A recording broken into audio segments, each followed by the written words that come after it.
Nosso entrevistado de hoje vai contar ainda mais curiosidades sobre Luiz Gonzaga. Ele é sergipano, dono de um grande acervo de Luiz Gonzaga e organizador do Fórum de Forró, que este ano esteve na sua 11ª edição. Hoje, a fala é de Paulo Corrêa.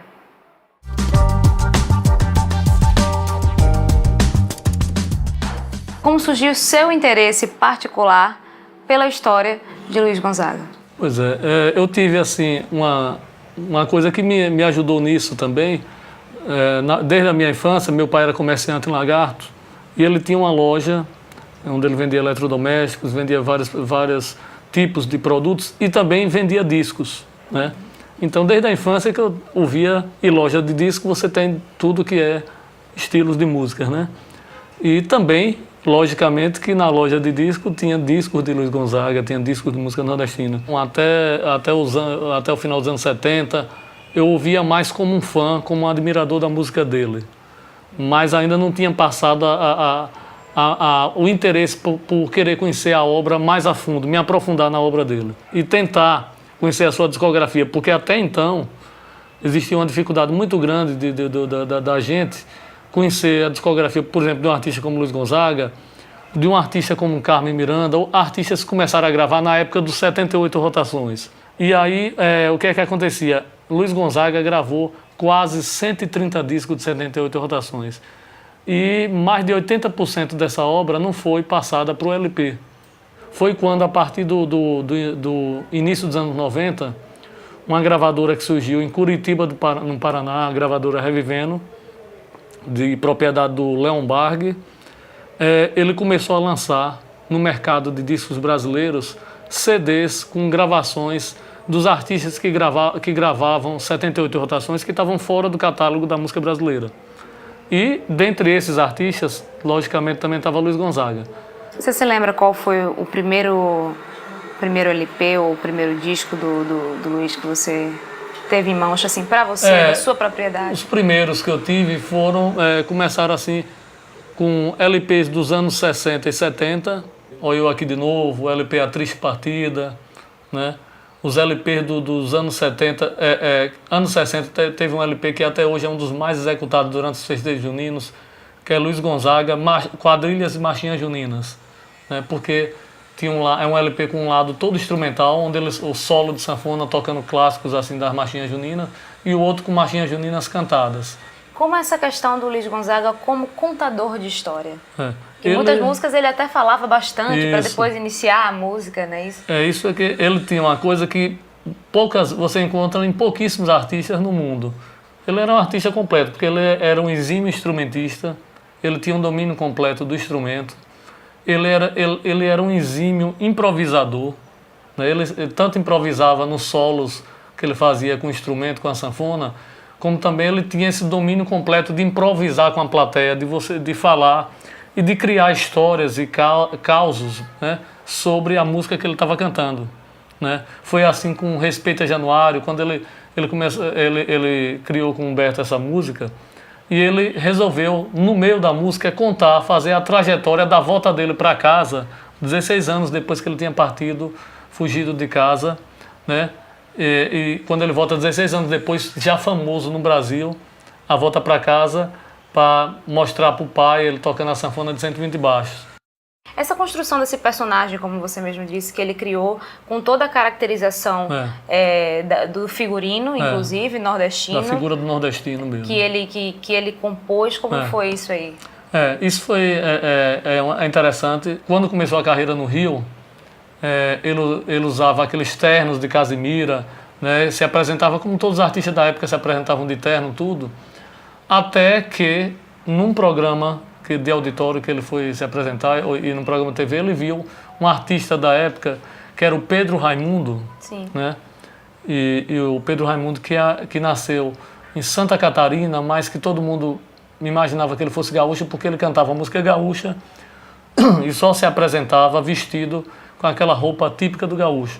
Passou na cabeça dele, de imediato, ele disse: eu tenho que representar a música do meu povo, a música do Nordeste.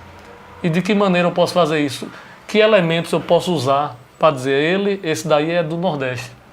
Aí ele lembrou logo de quem? De figuras com quem ele conviveu lá no sertão.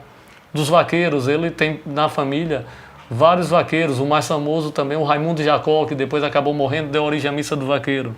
Né? Ele lembrou da roupa do vaqueiro. Né? E lembrou, logicamente, da figura que virou um mito no Nordeste, no Brasil, depois no mundo, que é a figura do cangaceiro, a figura do Lampião. Para criar esse personagem, essa indumentária, para usar, para se apresentar como um artista nordestino. Através dessa junção de figurino, de letra e de música, de instrumental, ele passava a mensagem do Nordeste, exatamente. Então, o Luiz como mensageiro, e o que é mais interessante é que a música de Luiz, ela não tem assim, espaço-tempo, né? Assim, qualquer... Ela é atemporal porque ela está aí... Atemporal totalmente, né? E ela ganhou o mundo, né? É bom, a gente nunca deve esquecer que, por exemplo, Carmen Miranda, que foi uma das maiores estrelas de Hollywood, do cinema americano. Sim. Carmen Miranda, quando foi morar nos Estados Unidos, estava em pleno auge do estrelato, era uma das duas estrelas mais famosas do cinema em Hollywood. Carmen Miranda gravou no filme dela Baião, de Luiz Gonzaga, cantado em inglês. Né? Teve uma cantora japonesa que gravou, nos anos 50, a música Baião, a música Paraíba e a música Baião de Dois, cantando em japonês. Tudo isso aí mostra a dimensão, que não foi uma dimensão do Nordeste, não foi uma dimensão só no Brasil. O Baião ganhou o mundo realmente. É bom ressaltar também que, apesar dele ser 98% do que ele compôs, ele compunha só a parte da música, mas tem, se não me engano, pelo menos aproximadamente umas 50 músicas, né? Onde ele fez música e letra. E a mais famosa que todo mundo conhece, que é música e letra dele, é o Forró no Escuro. O sanfoneiro cochilou, a sanfona não parou e o forró continuou. Mas ele mesmo dizia que ele não era um letrista, ele era realmente... Ele criava a parte da música, né? E sempre procurava grandes poetas para fazerem letras. E isso ele também teve uma grande sensibilidade de saber escolher grandes parceiros. Né? A exemplo do Humberto Teixeira, do Zé Dantas, do Zé Marculino, do Miguel Lima, que foi o primeiro parceiro dele, letrista, né? Do maestro E.V. Cordovil, do Onildo Almeida, do João Silva.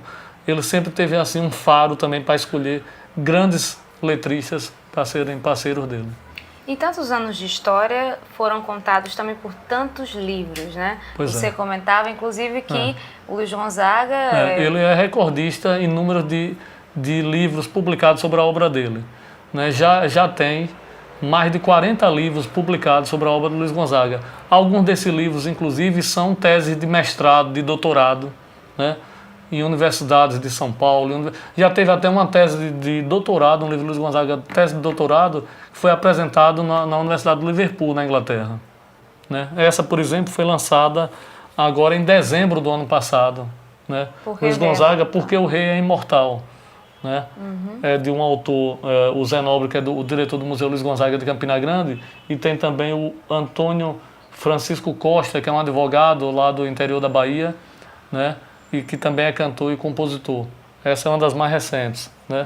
Mas tem outras aí que estão sendo escritas. Né? Tem um filme que vai chegar aos cinemas no final de outubro, o filme Gonzaga de Pai para Filho. Fica o recado para as pessoas sempre acompanharem os artistas que estão sempre prestigiando e divulgando ainda mais a obra de Luiz Gonzaga. Principalmente porque as pessoas procurarem conhecer a sua cultura, a sua origem, né? Porque se você não conhece a sua cultura, você é espelho do que você, o que forma assim, a sua personalidade, a sua cultura, é o que existiu no passado, a sua vivência do presente, né, com a sua história do passado, é que vai formar o futuro. Se você apagar o que houve no passado, você perde a referência totalmente do chão, do que é que representa a cultura, o seu conhecimento. Então vale a pena estudar Luiz Gonzaga? Com toda certeza você tem que estudar Luiz Gonzaga para você aprender, conhecer um pouco mais do Nordeste. Estudar Luiz Gonzaga, estudar Jacques Pandeiro, Marinês, Clemilda. Esses artistas que fizeram a história da música nordestina. Então tá aí o recado. Muito obrigada, Paulo. Obrigado.